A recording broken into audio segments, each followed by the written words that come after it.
Hi there, and welcome to my Fashion Stories Box podcast, a podcast about stories in fashion history. I'm Catherine, and I am so glad to welcome you here.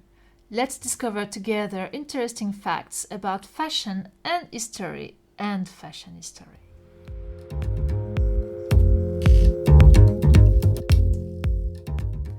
Our today's story in fashion history will bring us in ancient Greece, the period which saw the birth of democracy, the birth of philosophy with Socrates and Plato, and Homer and his hero Ulysses, and the civilization with one of the most powerful gods of that time, Zeus. Who weren't afraid of the power of gods? Always looking for their approvals, not daring to challenge them, not willing to lie to them. But poor humans of that time, they were only toys in the hands of the supreme gods, and especially Hera, the unfortunate half-sister of the all-powerful god cheater Zeus, who took a certain pleasure to torture a woman who had an affair with her husband's brother. Well, just ask Alcmene, Heracles' mother. Ancient Greeks were strong believers and their lives were ruled by their gods and goddesses. Everything, from the seasons to the weather and the passing of the days, were associated with a god. I already mentioned some of them, but let me introduce you to the main all-powerful ancient Greek gods, the Olympians, named like that because they are said to live on Mount Olympus.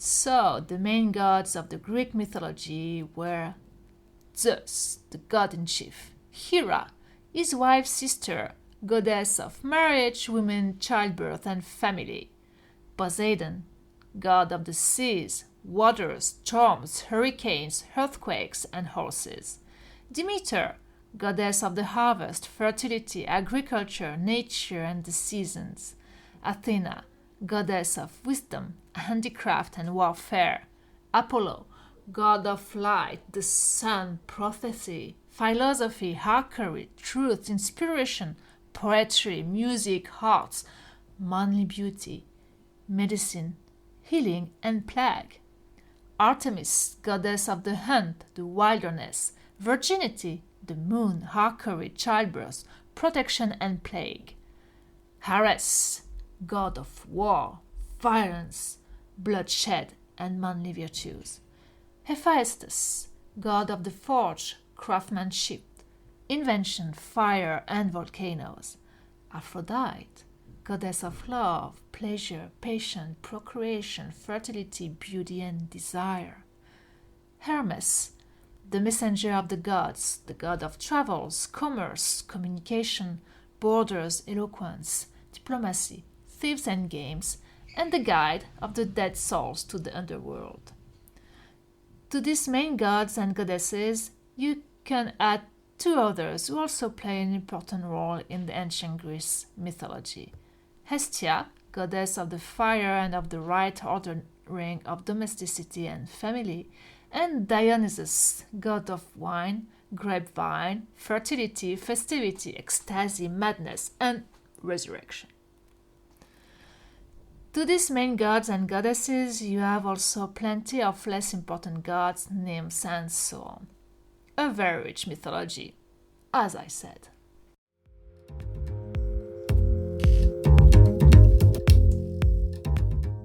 So now that I got you covered with potential names for your cats or dogs or even your brand, just kidding, let's see how people used to live their human's life under the influence of these powerful gods.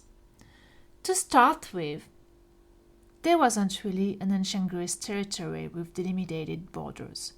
It was more a network of independent state-cities sharing the same language, culture, and mythology, but making wars to each other from time to time. Think about the Trojan War started because of Paris falling in love with the beautiful Helen and leading Ulysses to spend years before being able to come back to Attica because he offended Hera. Yes. When I told you it was difficult to be a human at that time.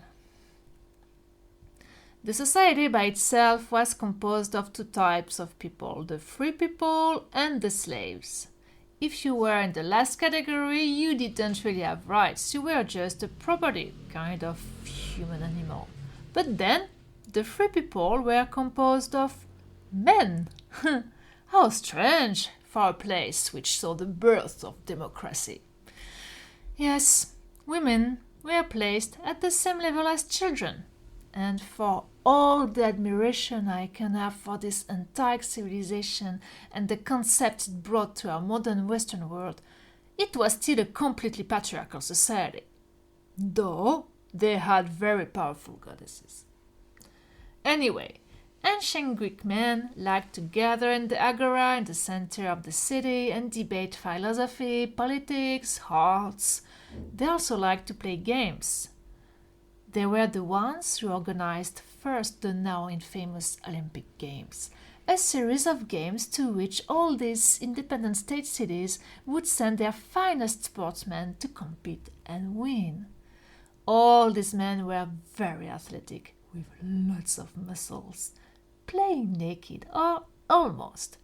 They were even considered as almost gods. It's not for nothing that we now say handsome as a Greek god when we speak about a handsome man with an athletic figure. Just look at the pottery from ancient Greek times featuring these men competing in various sports. Yes, indeed, ancient Greeks were promoting a certain way of life and silhouette. Nudity wasn't considered as a sin, at least for men, and when you look at statues, they are always representing muscular and healthy men, even for older men. They also liked to gather in the amphitheaters, watching plays, comedies, but also tragedies. Of course, only men could act. Remember, women were just children, right? If you happen to travel alongside the Mediterranean coast, you will see many remains from this powerful civilization. I have the luck to live in Turkey, and the ancient Greek heritage here is so rich. Ephesus and the Hadrian Library in the Izmir region, or Termessos, Perge, Aspendos, Side, Olympos in the Antalya region. But you of course have modern Greece.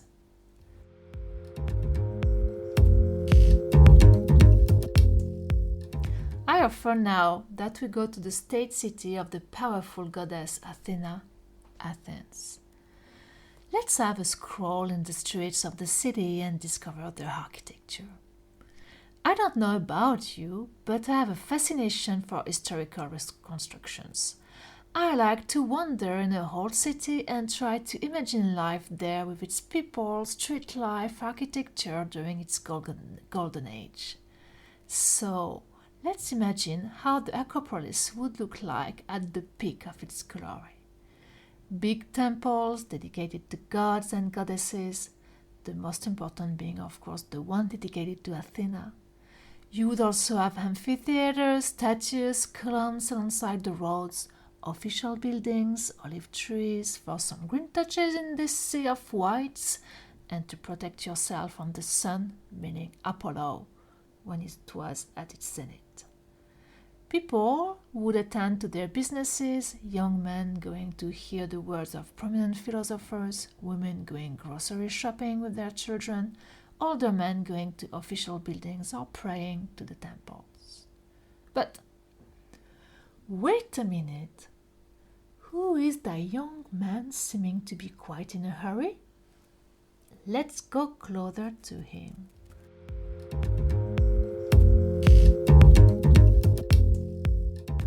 Oh, this is our hero, Leonidas, son of Iasonas. But shouldn't he be at the Agora, attending a lecture from Plato? Well, he seems not going to the right direction anyway. Let's follow him. He just entered a villa, his family house. Leonidas is a young, promising man destined to be a brilliant diplomat. But he seems to have lost some focus and seriousness after his meeting with a certain Calliope a few weeks ago at a play, and he just learned where she was living. He rushed to his room, waking up his slave at the same time. We can see him gesticulating in all directions, giving orders and counter-orders to his poor servants. It seems he's preparing for a trip, asking his slave to prepare his chiton, chlamys, and petassos alongside with some water and food. If I'm not mistaken, I think I've heard the word Delphi. Oh, our young Leonidas is planning to go to see the Oracle of Delphi, this powerful priestess able to decipher the words of Apollo and predict the future. Located on Mount Parnassus, Delphi is a small town, some 180 kilometers from Athens. Leonidas surely has a pressing matter to ask to undertake such a trip in such a hurry, though we might have guessed the topic of his questionings.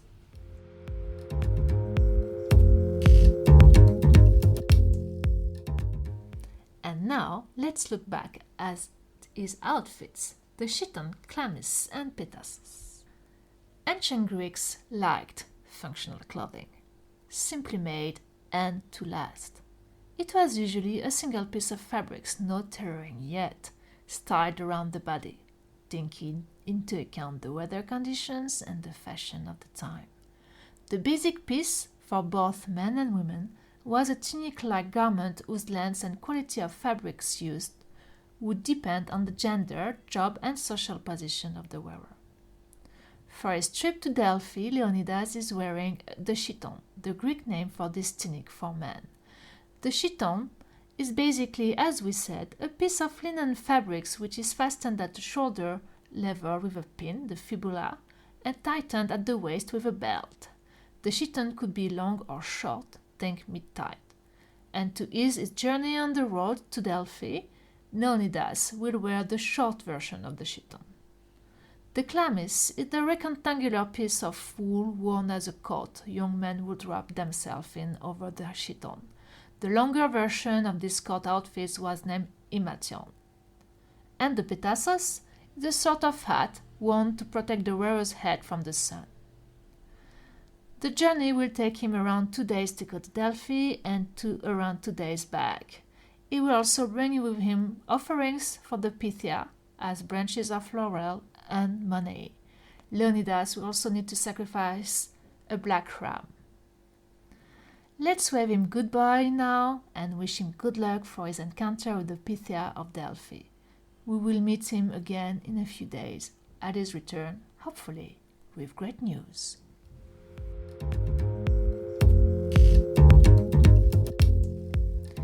In the meantime, shall we meet Calliope, the one who stole the heart of our Leonidas?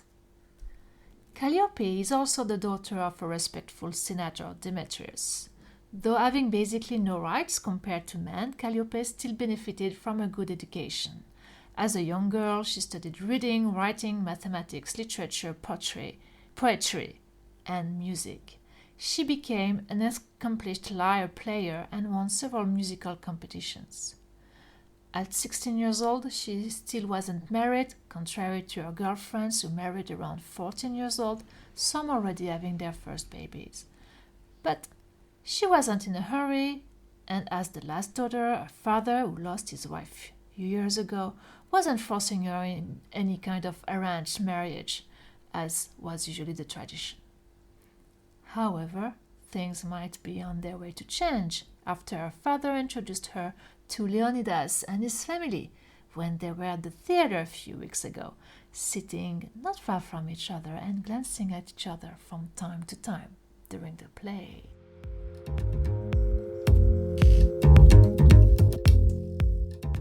A new day started, and Aurora opened the doors to Apollo riding his horses, and light illuminated the glorious city of Athens. Calliope is getting ready for a bath. Hygiene was very important, and after bathing she will anoint her body with creams and perfumes. Helped by her slaves, she will get ready for her day. Her peplos was ready to be fastened around her body. The peplos is the name given to the ancient Greek basic tunic for women. Her slave will fasten it at the shoulders with 2 gold fibula and skillfully fold the fabrics around her mistress' body to create beautiful fold and draping effects.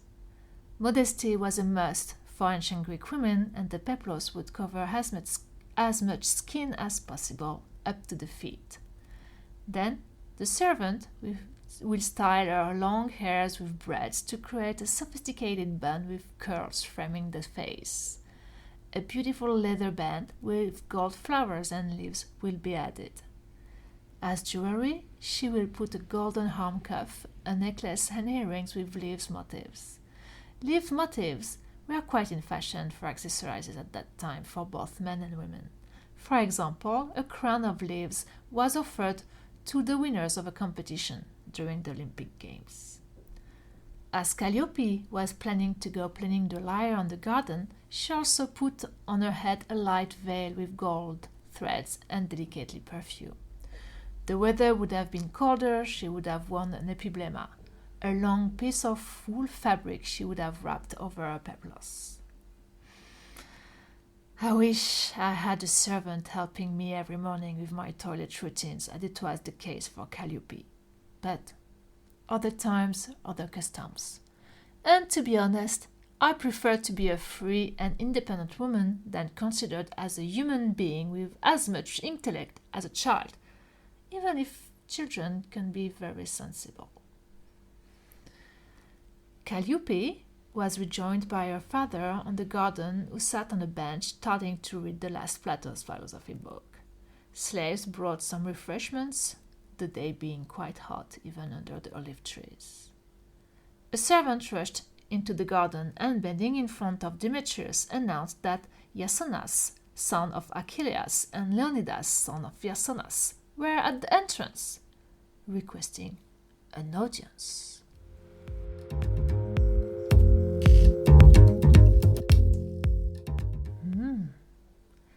Does it mean that Leonidas' trip to Delphi and the prophecy of the Pythia were auspicious? In any case, Leonidas put all efforts on his appearance. His hair neatly cut, his face freshly shaved, and wearing his most beautiful chiton, all white with gold threads, fastened with a gold fibula on the left shoulder and touching the floor. This type of chiton fastened on one shoulder was named exomie.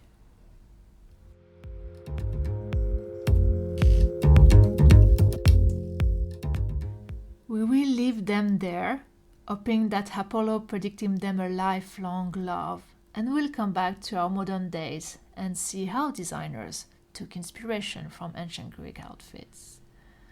Sometimes it can be very difficult to tell apart inspiration from ancient Greece and inspiration from ancient Rome, the reason being that the Roman Empire, coming after the Greeks, took almost everything from them, from the outfits to the divinities, and just changed their names. I think we can say that the Romans were the first plagiarists in history. We may come back to them though someday in a future podcast. Some Italian designers paid tribute to the Greek heritage of Italy, as Gucci in its pre-fall 2019 collection Divine Bohemians, or Dolce & Gabbana for the Alta Moda and Alta Sartoria collection in 2019. Karl Lagerfeld in his Modernity of Antiquity Chanel Cruise 2018 collection also put ancient Greece at the heart of fashion, with references to architecture, pottery, and dresses. Maria Grazia Chiuri for Dior created modern dresses inspired by the ancient Greek peplos for the brand's haute couture Spring-Summer 2020 collection. My favorite, though, is the very talented Greek designer Mary Quatranzo, who uses fashion as a way to pay tribute to the richness of her country's past by playing with patterns, as in her Spring-Summer 2017 collection, or more recently by staging a grandiose show at the Temple of Poseidon for a Spring-Summer 2020 collection. I'm sure the gods left their Mount Olympus to attend it. An array of dresses and accessories from designers our heroine Calliope would have been more than willing to wear. I'm sure of that.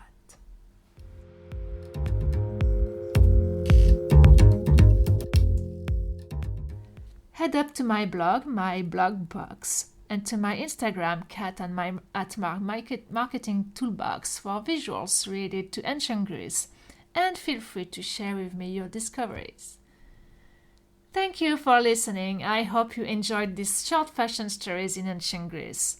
Feel free to subscribe to the podcast wherever you listen your podcast, to follow me on Instagram and Facebook, and to have a look at my blog to complete the podcast with some visuals. I'm Catherine, and this is my Fashion Stories Box podcast, a podcast about stories in fashion history. See you next week for a new Fashion Story Box.